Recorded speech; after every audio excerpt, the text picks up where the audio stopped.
지난 시간 우리는 말씀을 통해서 우리가 사랑을 받아야 사랑을 할 줄 알게 되는 존재들이라는 것을 우리가 한번 살펴보았습니다. 그렇죠? 내가 사랑해서 안식일을 지킨다. 내가 사랑해서 하나님을 사랑한다. 내가 사랑해서 저 사람을 사랑한다. 내가 저 사람을 사랑해서 결혼한다. 라고 이야기할 때의 그 전제 조건은 내가 어떤 다른 사람으로부터 혹은 하나님으로부터 사랑을 받았기 때문에, 나에게서 나오는 사랑은 죄에서 나오는 사랑이기 때문에, 그것은 잘못된 사랑이기 때문에, 누군가로부터 바른 사랑을 내가 받았기 때문에 사랑할 줄 알게 된 존재들이라는 것을 우리가 함께 살펴보았습니다. 요한일서 3장 16절에서 그가 우리를 위하여, 예수님께서 우리를 위하여 목숨을 버리셨으니 우리가 이로써 사랑을 알게 되었습니다. 그렇죠? 우리가 하나님을 통해서 그분의 사랑을 알게 되는 일을 끊임없이 해야 된다고 했습니다. 끊임없이. 여러분, 설거지 하실 때 무엇을 쓰십니까? 거품이 잘 나는 세제를 쓰십니다. 그죠? 우리가 성능 좋은 세제를 써야 그 설거지에 있는 모든 그런 기름들이 제거되고, 그리고 이게 수세미가 까칠까칠하지 않습니까? 세제를 잘 또 써야 그릇이 손상되지 않습니다. 그렇죠? 그런데 우리가 이 퐁퐁을 딱 이렇게 해서 거품을 만들고 이 퐁퐁을 바라보면서 이 거품이 이 성능 좋은 세제 때문에 생겼구나 라는 것을 깨닫고 알고 계속 설거지를 하면 이 거품이 계속 지속됩니까? 이 거품이 세제 때문에 생겼다는 것을 알면 우리가 뭘 해야 됩니까? 뭘 해야 됩니까? 세제를 다시 공급해야 되는 것입니다. 그렇죠? 성실하게 하나님의 사랑이라는 주제를 말씀을 통해 부지런히 탐구하게 되시기를 바랍니다. 한 번 가득 받아서 거품이 나서 내가 침례를 받았지만 그것은 언젠가 우리 죄된 마음 때문에 없어집니다. 까칠해집니다. 기름이 제거되지 않고 그릇이 손상됩니다.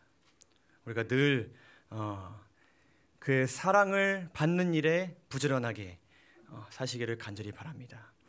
오늘은 네 번째 시간입니다. 사랑받은 자들에게 주신 명령과 약속이라는 제목으로 다음 내용 이어가도록 하겠습니다.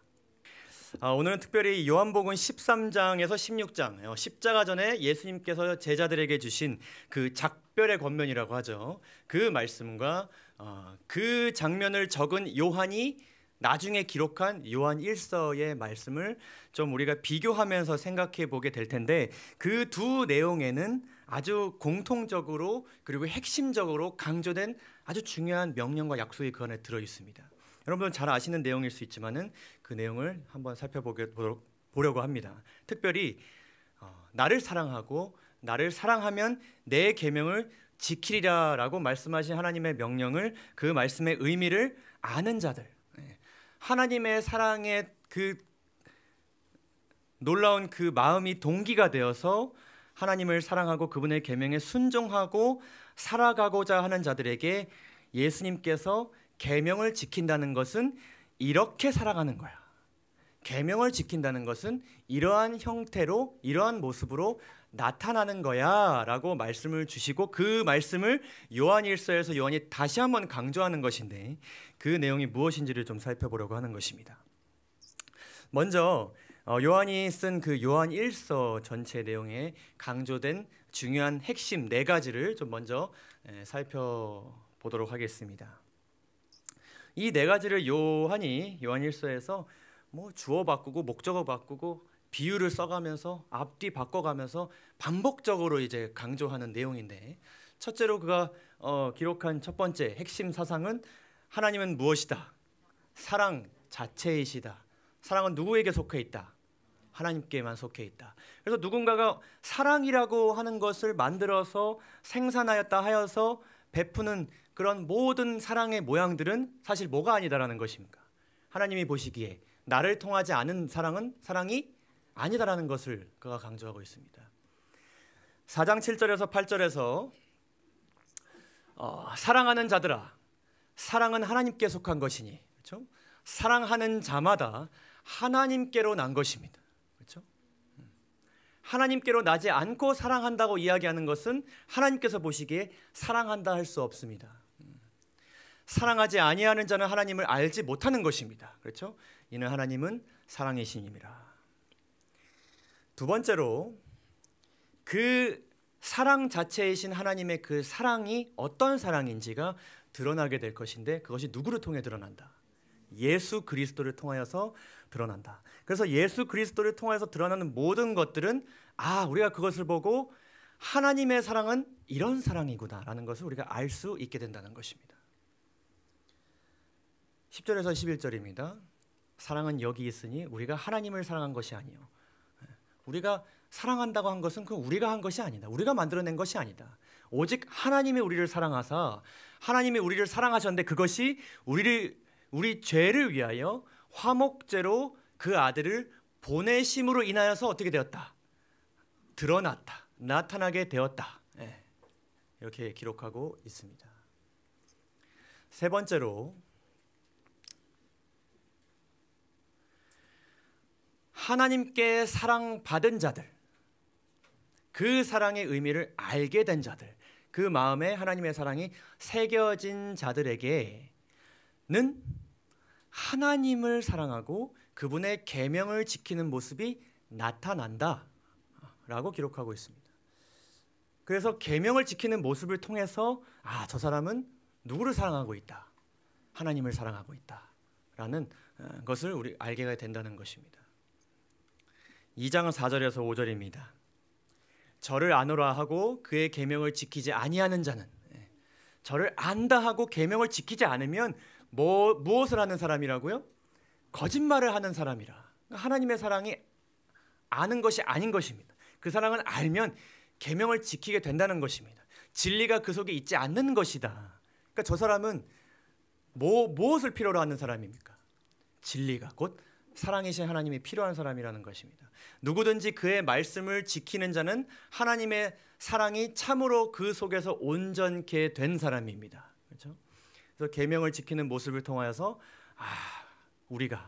내가 하나님 안에 있는 줄 알게 되는 것입니다. 그렇죠?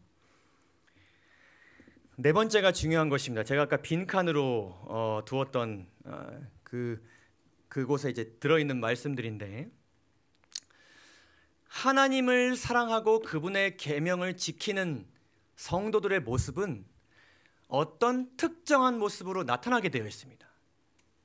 사랑을 알게 된 사람은 계명을 지키는 모습으로 나타나게 되는데 그 계명을 지키는 모습이 또한 어떤 특정한 형태로 드러나게 돼 있다고 그렇게 요한일서에서 말씀하고 계신데 그 형태가 무엇인가? 요한일서 2장 4절 5절입니다. 그가 우리를 위하여 목숨을 버리셨으니 우리가 이로써 사랑을 알고 어떻게 하게 될 것이라고요? 우리도 형제들을 위하여 목숨을 버리게 될 것이다. 그것은 어떤 일이다? 당연한 일이다. 이렇게 말씀하고 계십니다. 이 내용이 요한일서에 수도 없이 강조됩니다. 제가 다 읽을 수는 없지만 아마 읽으신 분들은 아시리라 생각이 듭니다. 하나만 더 보면, 사랑하는 자들아 하나님이 이같이 우리를 사랑하였은즉 우리도 서로 사랑하는 것이 좋도다. 사랑해볼 만하다가 아니라 서로 사랑하는 것이 어떻다? 마땅하다. 이렇게 말씀하고 계십니다. 순서대로 이렇게 1, 2, 3, 4번이 이렇게 진행되는 것이죠. 그렇죠? 이것을 아주 여러분 요한일서 보시면 이 말이 저 말 같고 저 말이 이 말 같고 막 이렇게 계속 반복적으로 말씀하시는데 궁극적으로 강조하고 싶은 그 핵심 사상은 이 네 가지인 것입니다. 왜 그가 그렇게 하였느냐? 4장 21절에 그가 이렇게 기록합니다. 우리가 이 계명을 누구에게 받았기 때문이다. 예수님으로부터 받았기 때문이다라고 이야기하고 있습니다. 그 계명을 예수님으로부터 우리가 함께 받았기 때문에 하나님을 사랑하는 자 또한 그 형제를 어떻게 해야 된다? 사랑해야 한다라고 말씀하고 계십니다. 이 계명이 언제 주어졌느냐? 우리가 살펴보려고 하는 그 요한복음 13장에서 16장, 예수님의 그 마지막 작별의 권면에서 예수님께서 이를 아주 중요하게 강조하십니다. 유다가 최후의 만찬장을 떠나고 예수님께서 잠시 지금은 내가 너희와 함께 있을 것이나 내가 곧 떠나게 될 것이다 라는 말씀을 하시면서 너희는 이렇게 살아야 한다. 아까 말씀드린 그 1, 2, 3, 4번은 쭉 이렇게 말씀하십니다. 요한복음 13장 34절과 35절에서 이렇게 말씀하십니다. 유다가 떠난 다음에 이 말씀으로 권면을 시작하십니다. 함께 읽어볼까요? 새 계명 시작. 새 계명을 너희에게 주노니 서로 사랑하라. 내가 너희를 사랑한 것 같이 너희도 서로 사랑하라. 너희가 서로 사랑하면 이로써 모든 사람이 너희가 내 제자인 줄 알리라. 아주 중요한 말씀을 하셨습니다. 어떤 모습이 너네들이 내 제자임을 나타내는 증거가 될 것이라고요? 서로 사랑하는 모습이요.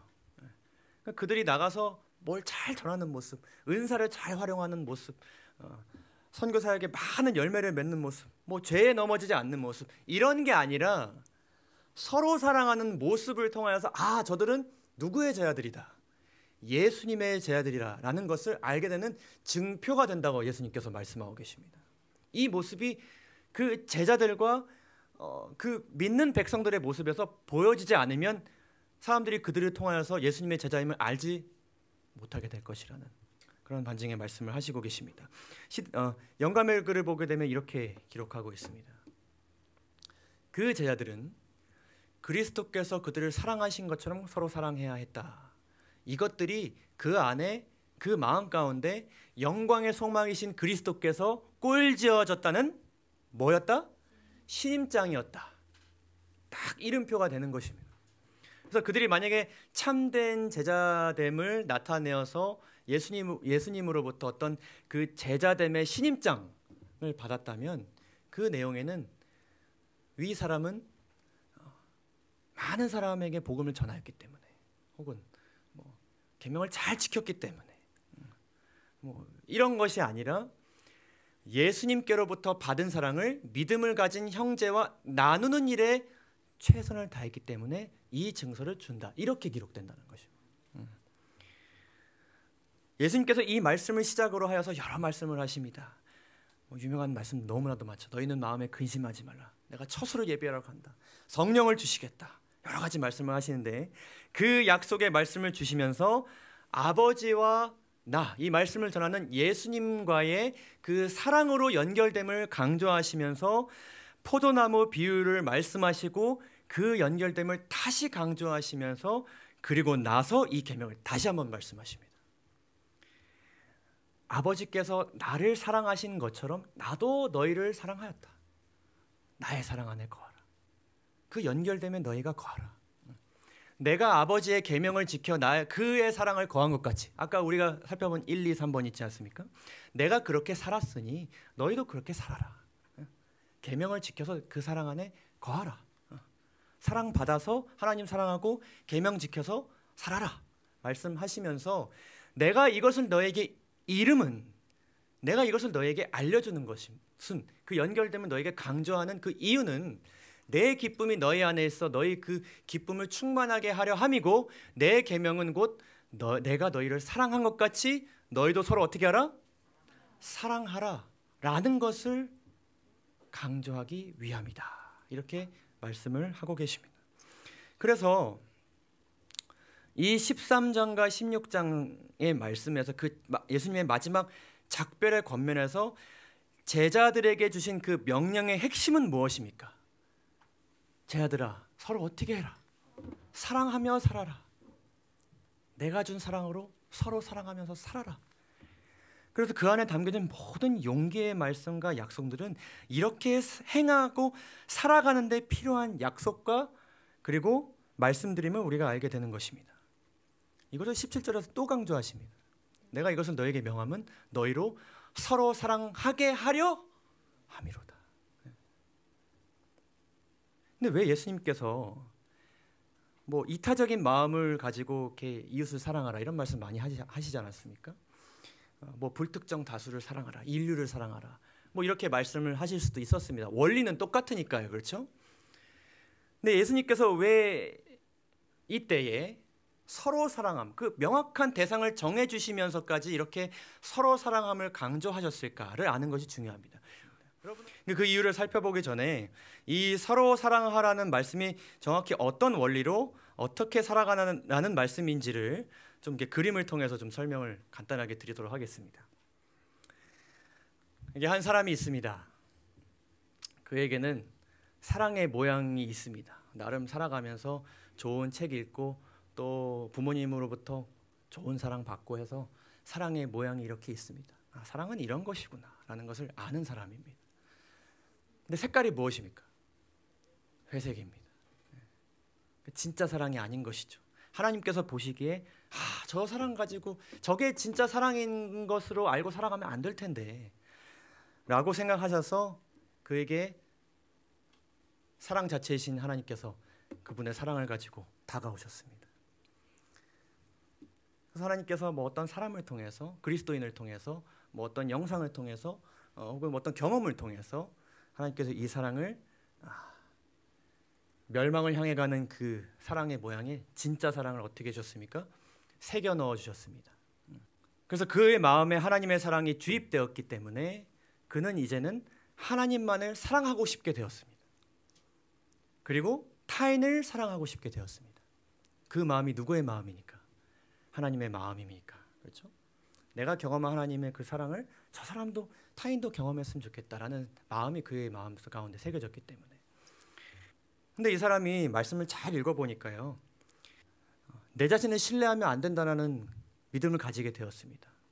그리고 하나님을 의지하겠다는 그 마음을 가지게 되었습니다. 그래서 이 사람이 자신을 신뢰하지 않고 하나님만을 신뢰해서 그가 끊임없이 하나님으로부터 사랑을 주입받고 살아갑니다. 매일 아침 말씀을 통해서, 징조나 기사를 통해서 예수님께서 곧 오시는구나, 나를 너무나도 사랑하셔서 나로 하여금 징조를 깨닫게 하시는구나, 여러 방면으로. 그렇죠? 그래서 끊임없이 그가 사랑을 주입받고 살아가기 때문에 계속 하나님만을 사랑하고 싶고 계속 타인을 사랑하고 싶게 되었습니다. 하나님만을 사랑하게 되었기 때문에 하나님이 아닌 다른 대상을 사랑하고 싶지 않게 되었고, 하나님과 한 주일에 하루 그분과만 데이트하는 시간을 가지게 되었고 그날을 기다리게 되었습니다. 이웃을 사랑하고 싶게 되어서 그 마음 가운데 끊임없이 이웃을 사랑해서 살인을 저지르지 않게 되었고, 남을 정죄하지 않게 되었고, 도둑질을 하지 않으며 이웃에 대해서 참소하지 않게 되었습니다. 자, 이렇게 살아가는 사람 곁에 또 한 사람이 있습니다. 그는 어떤 사랑을 가지고 있습니까? 왼쪽에 있는 사람이 하나님을 만나기 전에 가지고 있던 사랑을 가지고 살아가는 사람입니다. 자, 이 사람이 무신론자일 수도 있습니까? 있습니다. 그렇죠? 근데 여러분, 오른쪽에 있는 사람이 나일 수도 있습니까? 나일 수도 있습니다. 오른쪽에 있는 사람이 내 가족일 수도 있습니까? 함께 교회를 다니는 성도일 수도 있습니까? 있습니다. 내가 만약에 오른쪽에 있는 사람이라면 이 사람은 누구로부터밖에 하나님의 사랑을 느낄 수 없냐면요, 왼쪽에 있는 사람이 주는 사랑으로밖에 사랑을 느낄 수가 없습니다. 그렇죠? 그러면 오른쪽에 있는 사람은 어떤 교회밖에 못 가냐면요, 하나님께로 사랑받아서 사랑을 주는 사람이 있는 교회밖에 못 갑니다. 그렇죠? 그것을 잘 전달하는 목사님이 있는 교회, 잘 전달하는 형제가 있는 교회, 잘 전달하는 사람과만 살 수가 있습니다. 자, 이렇게 살아가는 사람을 성경에서 뭐라 그런지 아십니까? 창세기 3장 15절에서 이렇게 말씀하십니다. 내가 너로, 하나님께서 사단을 뭐 되게 하셨다고요? 여자와 원수가 되게 하셨다. 하나님께로부터 사랑받지 않고 살아가는 사람들은, 우리가 마냥 사랑을 받고 살아가는 사람들이라면 그 사람들은 우리에게 원수입니다. 하나님으로부터 사랑받지 않고 가짜 사랑을 주는 사람이니까요. 그 가짜 사랑 때문에 내가 어디에 빠질 수도 있으니까요. 생명에서 사망으로 이끌릴 수도 있기 때문입니다. 그렇죠? 근데 내가 그 사람이 될 수도 있습니까? 내가 그 사람에게 뭐가 될 수도 있습니까? 원수가 될 수도 있는 것입니다. 그렇죠? 로마서 5장에서는 우리가 하나님의 사랑을 받기 전에 뭐 되었다고 이야기합니까? 우리가 원수 되었을 때에 우리가 원수된 적이 있습니다. 하나님께 원수된 적이 있습니다. 근데 하나님께서 나는 하나님께로부터 사랑받고 살아가는데 그렇지 않은 사람이 옆에 있을 때에 하나님께 사랑받지 않고 살아가는 당신 때문에 내가 너무 힘들어. 나 당신이 주는 사랑이 가짜 사랑에서 힘들어. 그럴 필요가 전혀 없습니다. 왜냐하면 우리는 그 사람에게 진짜 사랑을 받지 않아도 누구로부터 사랑을 받으면 됩니까? 하나님으로부터 사랑받고 사랑하면 됩니다. 예수님께서 이를 강조하셨습니다. 누구를 사랑하라? 원수를 사랑하라. 나에게 진짜 사랑을 주지 않는 그 원수를 정죄하지 말라고 예수님께서 아예 원천 봉쇄를 하셨습니다. 상관없다. 그 사람이 너에게 진짜 사랑 주지 않아도 괜찮아. 누구로부터 받으면 돼. 나로부터 받으면 돼. 그렇게 살아가면 돼. 이렇게 말씀하셨기 때문에. 그래서 우리는 하나님께로부터 사랑받아서 타인을 사랑하고 살아가야 됩니다. 그것이 우리 하나님께서 우리에게 주신 사랑을 주신 목적이자 계명을 지키는 자들에게 주신 사명입니다. 그런데 예수님께서 강조하신 것은 믿음의 형제들끼리는 이렇게 일방적으로 힘들게 사랑하지 말고 어떻게 하라? 서로 사랑하라. 서로 사랑받아서 사랑 주는 사람들. 밖에서는 그렇게 못하지만 교회 안에서는, 믿음의 가정 안에서는, 믿음의 형제 그 관계 속에서는 그렇게 살아가야 한다라고 강조하는 것입니다. 그래서 이 원수를 사랑하는 말씀은 우리 이렇게 돈 떼어먹고 도망간 사람을 사랑하라, 자녀를 해한 사람을 사랑하라, 이런 좁은 의미가 아닙니다. 이 원수를 사랑하라는 말씀, 그리고 서로 사랑하는 말씀, 이 말씀 가운데서 강조되는 중요한 기별은 무엇인가 하면은 서로가 서로에게 무엇이 되지 말아라, 원수가 되지 말라는 말씀입니다. 너희들끼리는 서로가 서로에게 원수 되지 말아라. 다르게 얘기하면 서로가 서로에게 예수님으로부터 사랑받은 자가 되라, 이런 명령입니다.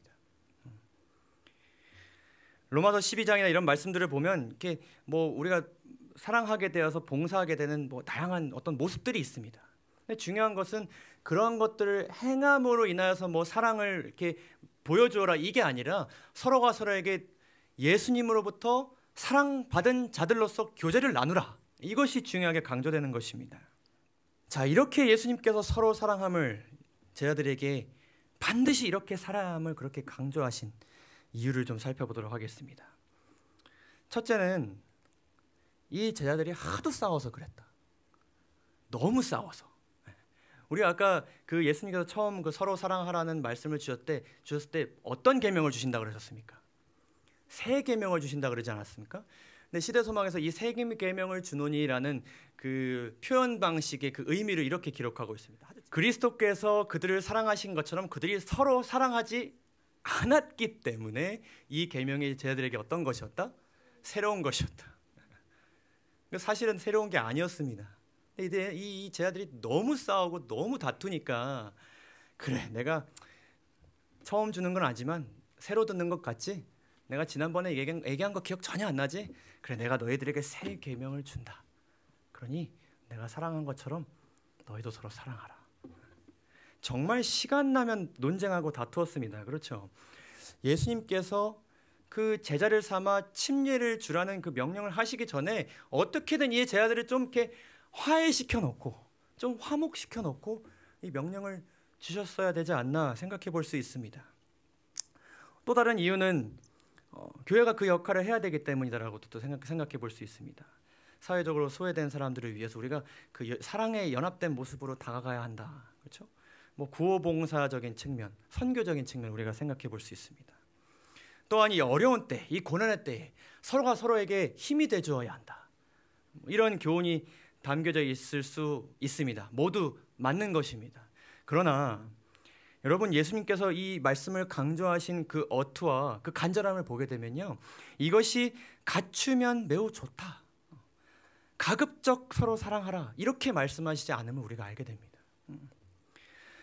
예수님께서 이것을 강조하신 정말 중요한 이유는 예수님의 사랑이 동기가 된 그 형제의 사랑이 우리를 사망에서 생명으로 옮기기 때문입니다.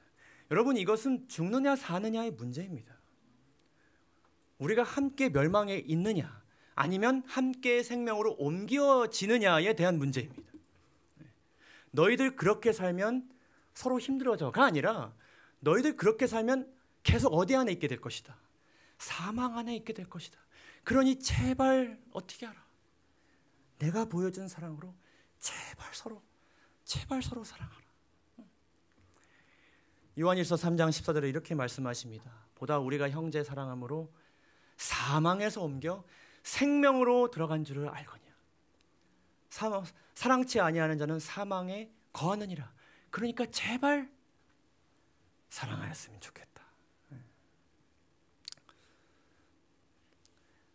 우리가 이 말씀을 이렇게 똑 떼서 이해하면 안 되죠. 뭐 형제를 사랑하는 어떤 행위가 그리고 구원으로 이끄는 것은 절대로 아닙니다. 그러나 형제를 사랑하지 않는 자는 예수님의 사랑을 모르는 사람이기 때문에 더더욱 우리가 그 사람에게 내가 그런 사람이 되지 않고 상대방에게 사랑받아 사랑하는 자로 다가가야 되는 것입니다. 그렇죠? 그리고 그렇게 살아가지 않는 자들은 하나님의 나라에 들어갈 수 없습니다. 여러분들을 사랑하지 않는 사람과 나를 사랑하지 않는 사람, 내가 사랑하지 않는 사람 한 집에 살 수 있습니까? 근데 좀 더 넓은 의미에서요. 서로 사랑하는 모습은 여러분 그 계시록의 말씀과 그 성경의 모든 뿌리 깊은 그 본질적인 그 흐름을 우리가 한번 살펴보게 되면요. 서로 사랑하는 모습은 남은 자손 공동체의 정체성을 나타냅니다. 그게 남은 자손입니다. 그 모습이 제자들이 모여진 모습입니다.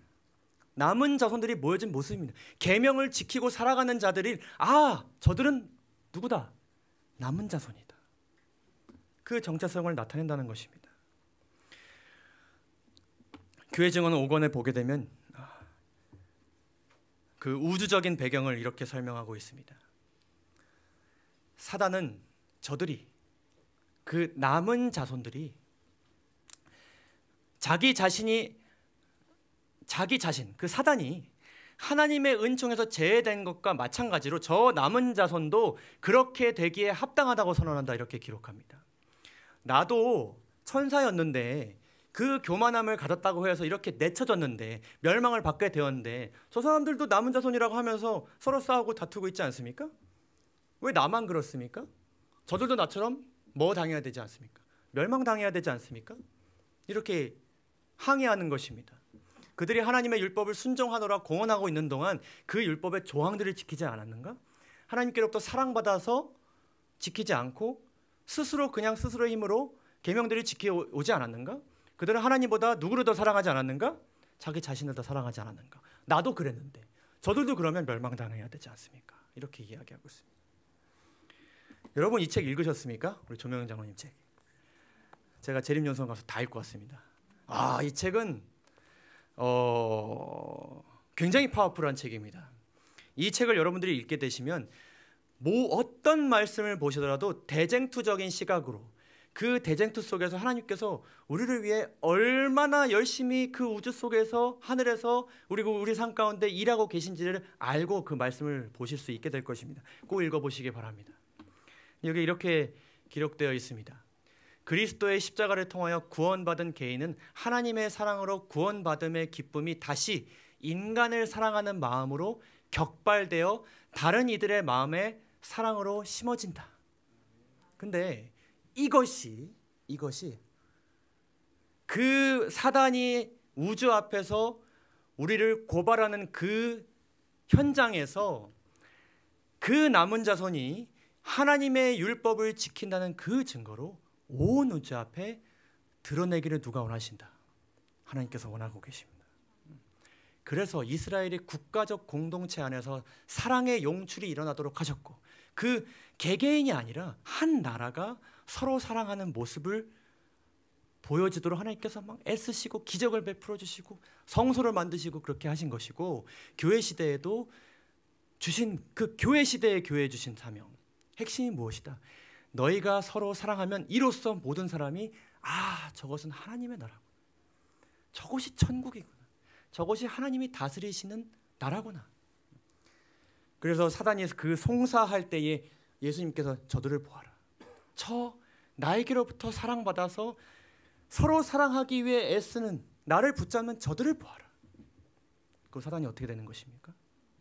우리를 더 이상 고발하지 못하게 되는 것입니다.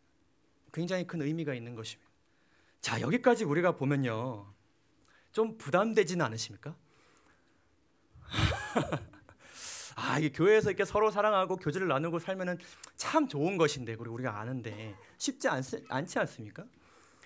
그래서 이거 선을 서로 행하면 교회가 좀 더 발전적이고 성장할 수 있는 어떤 좋은 말씀이라고 생각했는데, 이 정도면 나 교회 함부로 못 하겠는데, 그 교회 너무 교제하는 거 부담스럽지 않으신가요, 우리 집사님? 갑자기 짐이 생기고 이거 어떻게 해야 될 것인가? 사실 저도 이 말씀을 보면서 책임감이 너무나도 커졌습니다. 이 어려운 일을 내가 목회자로서 어떻게 뭘 제시할 수 있을까? 명령이냐 안 할 수는 없고. 그러나 우리가 이 요한복음 그 13장에서부터의 말씀과 요한일서의 말씀을 자세히 보면요, 하나님께서는 정말로 계명을 지키고 싶은 동기를 주시는 분이기도 하지만 그 계명을 지키는 사람들에게 하나님께서 그들에게 어떠한 능력을 부어주시는지를 우리가 알게 됩니다. 정말 놀라운 약속들이 그 안에 담겨져 있습니다. 짧게 두 가지만 좀 살펴보면요, 그 말씀 속에서는 하나님과 형제 간의 사랑의 연합을 위한 우리의 간구, 그 사랑을 받았는데 뭐부터 어떻게 사랑해야 될지 모르는 그 마음을 가질 때 사랑을 받도록 하시고, 그리고 서로 사랑하는 것, 나 혼자 사랑을 받는 사람이 아니라 서로 내가 저들에게 원수가 되지 않고 나도 그들에게 서로 원수가 되지 않게 살기 위해서 정말 그 간절히 구하는 것, 그것을 우리 예수님께서 도우신다는 약속을 주시고 계십니다. 요한복음 15장 7절에서 너희가 내 안에 거하고 내 말이 너희 안에 거하면 무엇이든지 원하는 대로 구하라. 그리하면 어떻게 될 것이다? 이루리라. 이 말씀을 여러분 우리가 앞뒤 문맥을 비춰볼 때에 그냥 아무거나 내가 원하는 거 그냥 구하면 들어주신다라는 어떤 뜬금없는 어떤 약속이 아닙니다. 그렇죠? 아버지와 예수님의 연결됨, 그 연결됨 같이, 사랑으로 연결된 같이 나와 너희도 연결되고, 그리고 너희끼리 그 사랑 안에서 연결되고 싶은 그 마음을 가지고 그것이 이루어지도록 기도할 때에 내가 이루어지도록 도울 것이다 라는 예수님께서 아주 중요한 약속을 주고 계십니다. 이 약속을 또 주십니다. 조금 뒤에 또 주십니다. 너희가 나를 택한 것이 아니요 내가 너희를 택하여 세웠나니 너희 제자들, 내가 택한 제자들이요 너희로 가서 과실을 맺게 하고 또 과실이 항상 있게 하여서 내 이름으로 그 서로 사랑하는 과정 가운데 아버지께 무엇을 구하든지 다 어떻게 되는 것이다. 다 받게 하려 함이니라. 약속을 주고 계십니다. 우리의 중보자로서, 그렇죠? 우리에게 어떤 분이 계시는 것이다. 이러한 누가 계시는 것이다. 대제사장에 계시는 것이다. 그 히브리서의 약속처럼 예수님께서 하늘에서 지금은 너희와 함께 곁에 있지는 않지만 그렇게 살아가고자 애쓰고 그것이 이루어지기를 갈망하는 마음을 간구할 때에 내가 그것을 이루어주겠다고 그렇게 약속하셨습니다. 그리고 두 번째, 지금 우리가 살펴본 그 말씀들 가운데서 제가 강조하지 않은 매우 중요한 약속, 그렇게 살려는 자들에게 무엇을 부어주실 것이다. 성령 하나님을 부어주실 것이다. 요한복음 14장에 이렇게 기록합니다. 보혜사 곧 아버지께서 내 이름으로 보내실 성령, 그가 너에게 모든 것을 가르치시고 내가 너희에게 말한 모든 것을 생각나게 하시리라. 그 말씀하신 모든 것이 무엇입니까? 그 약속, 그리고 계명, 그 사랑, 그 모든 것을 생각나게 하실 것이고, 그 가운데 성령 하나님께서 함께 하시는 가운데 나도 그 안에 거하고 아버지도 거하실 것이라는 놀라운 약속을 우리에게 주시고 계십니다. 이 내용을 아주 종합적으로 잘 요약하여서 요한이 요한일서에 다시 한번 이렇게 기록하고 있습니다. 그의 계명을 지키는 자는 주 안에 거하고 주는 그 안에 거하시나니 우리에게 주신 성령으로 말미암아 서로 사랑하고자 하는 자들에게 거하시는 성령으로 말미암아 그가 우리 안에 거하시는 줄을 우리가 아느니라. 이 말씀을 다시 한번 말씀합니다. 만약 우리가 서로 사랑하면 그의 성령을 우리에게 주심으로 우리가 그 안에 거하고 그가 우리 안에 거하시는 줄을 아느니라. 이 원리와 과정과 이 약속이 실제적으로 벌어진 일이 한 사건이 있습니다. 그 사건이 무엇인가요? 아, 이게 가능하구나. 저렇게 이루어진다는 것이구나. 라는 것을 우리에게 보여주는 아주 강력한 사건이 신약에 기록되어 있습니다. 예수님께서 승천하신 후에 그들은 사복음서에 예수님을 기억하였습니다. 그는 그 사복음서에 예수님을 기억하는데 자신들은 그 예수님께서 끊임없이 말씀하셨던 그 계명이 들을 때마다 새 계명이었습니다. 주신 말씀인데 계속 딴 생각하고 다른 마음을 품어서 예수님이 아닌 다른 대상을 사랑함으로 인하여서 그 모든 계명들이 계속해서 새 계명이었습니다. 너무 후회되었습니다. 그리고 그 십자가의 사랑, 그런 우리를 여전히 제자라 불러주시는 그 예수님의 사랑과 그 용서하심을 그들이 기억하고 마음에 새겼습니다. 그들은 정말 많이 싸웠습니다. 그렇죠? 정말 많이 싸웠습니다. 뭐 사명을 가지고 나가기는커녕 그냥 이들끼리 함께 있는 것 자체가 불화였습니다. 개개인이 뭐 제대로 사는 것, 서로 사랑하는 것 너무나도 불가능해 보이는 일이었습니다. 그 응어리 너무나도 깊이 마음 가운데 있었습니다. 자, 우리가 오순절 성령 사건에 대해서 이야기할 때에 저희가 다 같이 한 곳에 모였더니 오순절 성령 사건이 시작되었다고 많이 믿고 계실 수 있습니다. 그러나 여러분, 오순절 성령 사건의 시작은 그들이 한 곳에 모였기 때문에 시작된 것이 아니라 사복음서의 예수님으로부터 시작된 것입니다. 제자들의 삶 가운데 사랑으로 먼저 다가와 주신 예수님으로부터 시작된 것입니다. 예수님께서 3년 반 전에 고기 잡는 어부들에게, 세리에게 그 사랑을 가지고 사랑이신 예수님께서 다가가지 않으셨다면 그들에게 이 자리에 모일 이유가 있습니까? 모이고 싶은 마음이 생겼을 것입니까? 아니요. 그들은 각자의 삶을 살다가 죽고 멸망할 사람들이었습니다. 사복음서의 예수님께서 그들의 삶 가운데 충만히 역사해 주시고 사랑을 보여주시고 말씀하시고 십자가의 사랑을 보여주셨고 마침내 부활하셨기 때문에 그들이 모인 것입니다. 그렇죠? 그들은 함께 모여서 불신의 말과 행동으로 항상 주님을 슬프시게 한 일에 대해서 뉘우쳤습니다. 그리고 그런 우리들이었지만 그런 우리를 용서해 주신 그 예수님을 생각하면서 위로를 받았습니다. 그리고 그들이 모였습니다. 예수님의 그 사랑, 그 용서하심을 마음에 주입하고 모였습니다. 그리고 기도했습니다. 뭐에 대해서 기도하였는가? 제 아들은 사람들을 만나기에 적합하게 되도록 서로 사랑하는 모습으로 사람들에게 다가가기 위하여서 매일의 교제에서 죄인들을 그리스도께 인도할 수 있는 말을 할 수 있도록 매우 열렬히 기도하였다. 여기서 중요합니다.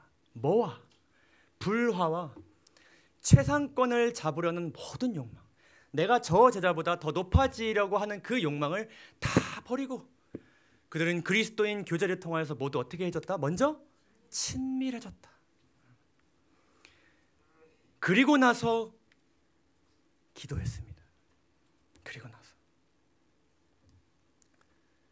그때 예수님께서는 뭘 하고 계셨습니까?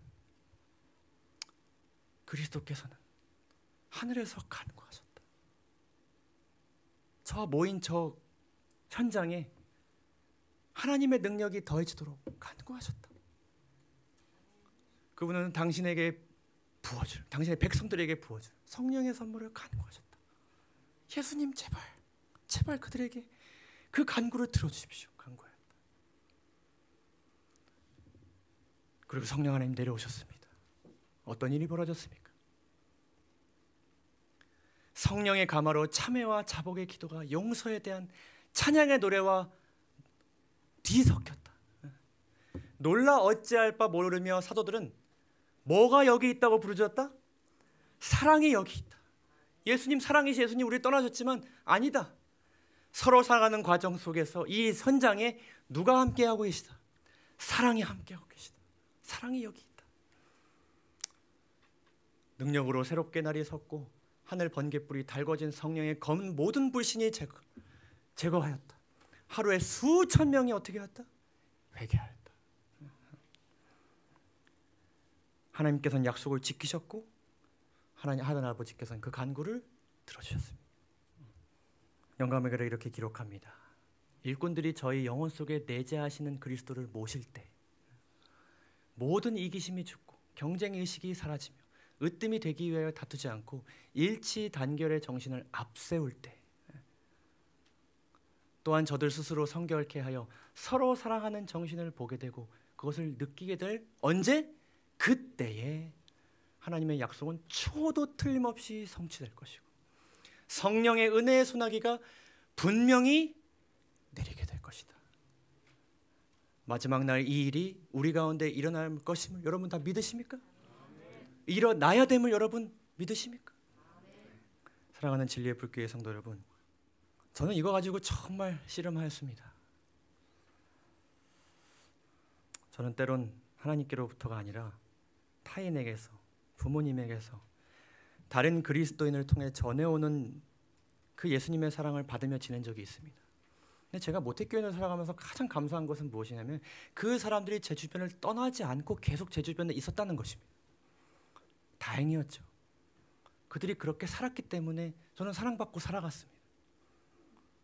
근데 그들이 조금 멀어지니까, 제가 홀로 이 교회에 오니까, 책임이 주어지니까 보람은 있었지만 어느 순간 제 마음 가운데 깊은 그 부담감, 짐의 무게, 더 나아가서 그 제가 목회자로서 성도들 앞에 서는 그 제 자신이 너무 초라해 보이고요. 그리고 이런 날에 하나님께서 구원하실까? 그 불안감, 제 마음 가운데 있었습니다. 제가 작년 초에 사실 좀 정신을 차리고 이것을 제가 정말 초점으로 하여서 하나님께로 사랑받지 않으면 내가 공부하지 않겠다. 오늘 내가 그것을 받지 않으면 데이트하지 않겠다. 교회 가지 않겠다. 안식일을 지키지 않겠다. 뉴스 보지 않겠다. 유튜브 보지 않겠다. 결심하고 일을 행하였습니다. 그랬더니요, 조금씩 달라집니다. 징조를 보는 저의 관점, 타인을 보는 관점, 제 마음 가운데 평안이 있고, 때론 제가 넘어질지라도 구원은 잃어버린 바 되지 않았다는 확신이 생겼습니다. 그리고 하나님께서 참 너무하신 것은 좀 단번에 바뀌면 좋은데 조금씩 바뀌어 주십니다. 제가 그것을 느낍니다. 그래서 저는 이제는 그것을 마음에 새기지 않으면 일하기가 두렵습니다. 설교하기가 두렵고요. 사람 만나기가 두렵습니다. 하나님께서 저를 이렇게 만들어 주신 것 같습니다. 우리는 서로 사랑할 수 없습니다. 사랑할 수 없습니다. 그러나 사랑을 주입해 주시는 하나님께서 이루실 것입니다. 여러분 그것을 꼭 믿으시기 바랍니다. 하나님께서 다 하실 것입니다. 사랑 필요하면 넣어주실 것이고 사랑하고 싶으면 함께 하실 것입니다. 능력을 부어주실 것입니다. 하나님의 사랑이란 주제는 우리가 성경 공부 처음 시작할 때 잘 알고 넘어가는 그런 주제가 아닙니다. 우리는 그것을 가지고 사는 사람들입니다. 그것이 아니면 살 수 없는 사람들입니다. 그것을 믿으시고 사시면서 가장 본질적이고 기초적인 것을 여러분 정말 목숨과 같이 여기고 살아가시길 간절히 바랍니다. 제가 앞으로 이 교회에 있으면서 여러분들에게 원수가 되지 않도록 최선을 다하겠습니다. 여러분들도 그래 주십시오. 이 교회가 설교가 좋다, 성도들이 많다, 선교가 된다, 그래서 진리교회가 아니라 저들의 모습을 보니, 서로 살아가는 그 모습을 보니 저들은 천국을 살아가는 백성들이구나, 예수님의 제자들이구나, 그러한 교회가 될 것이고 그러한 되기를 간절히 소망하면서 오늘 말씀을 마치도록 하겠습니다. 감사합니다.